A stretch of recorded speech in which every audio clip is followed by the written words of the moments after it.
First, can you take us through what we're learning through the reporting? What exactly are we learning happened here?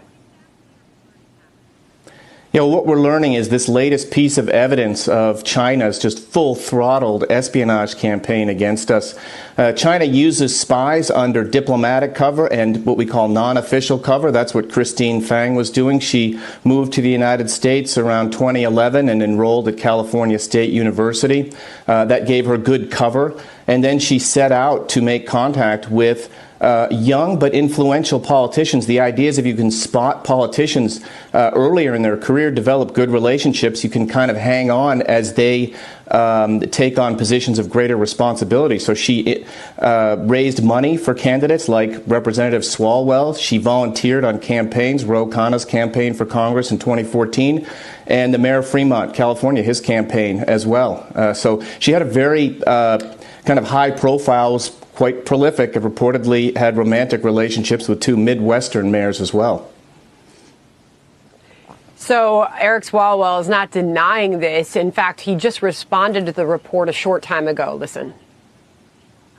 In our congressional offices, Jim, we don't have the technical capabilities, to run background checks on people who are around us. And my district has a third Asian descent, people of Asian descent. And so, you don't also want to stereotype people as spies. And so I think this means we need to invest more in our intelligence resources so that we don't have people who can successfully do this. Dan, your response to hearing that from the congressman? A couple of points here. First of all, Representative Swalwell is on the House Intelligence Committee, so he has a greater appreciation for the threats we face from nefarious adversaries like China, and should certainly be aware that China focuses to such a great extent on California because of Silicon Valley, the large number of ethnic Chinese there that allow people like their spies, like Christine Fang, to establish good cover. She is a Chinese citizen, and so his staff should have done a better job of vetting her, given that she had some close proximity to him. And that was a failure on his part. But he's right that the FBI needs to do more. When our citizens are forewarned, they are forearmed, and that goes for our elected representatives as well. Tucker Carlson teed off on the story last night. Listen.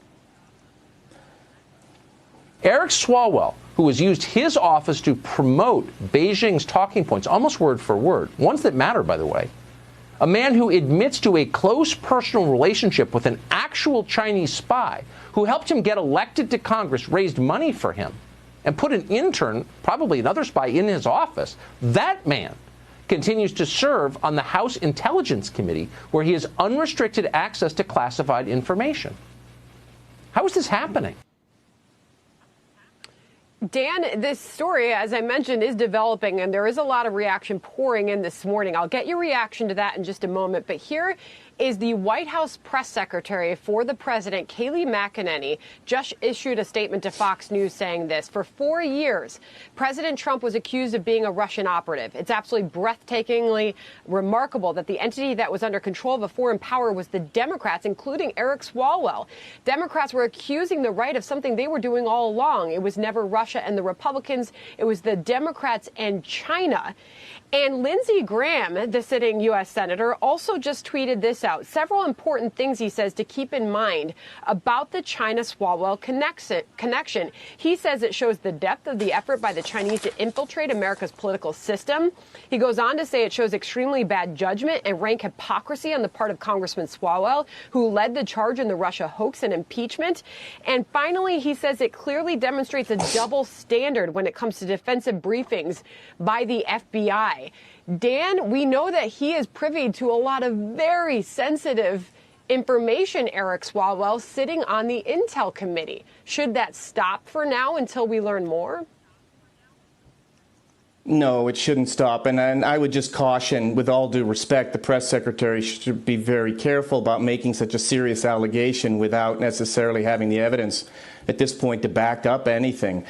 Just as President Trump was innocent till proven otherwise, so should Eric Swalwell be. The FBI has said there's no indication that Christine Fang collected or stole any classified information. What she was interested in doing with all of these politicians was networking, was obtaining information about their schedules and what makes them tick as individuals, essentially so she could write leadership profiles for Chinese intelligence to use so they would understand better how these politicians operated. The other thing I would just highlight, look, California is heavily represented by Democrats, and so they're the ones that are really under siege here. And let's just all remember that we should be aiming our rhetorical and other fire at our enemy, that's China and their intelligence service, MSS, not necessarily against each other. Let's wait to get more facts, and let's be prudent about what sort of allegations we make against our own citizens and elected representatives. Points well taken. As the story develops, we will bring anything we learn about it to our viewers. Dan Hoffman, thank you.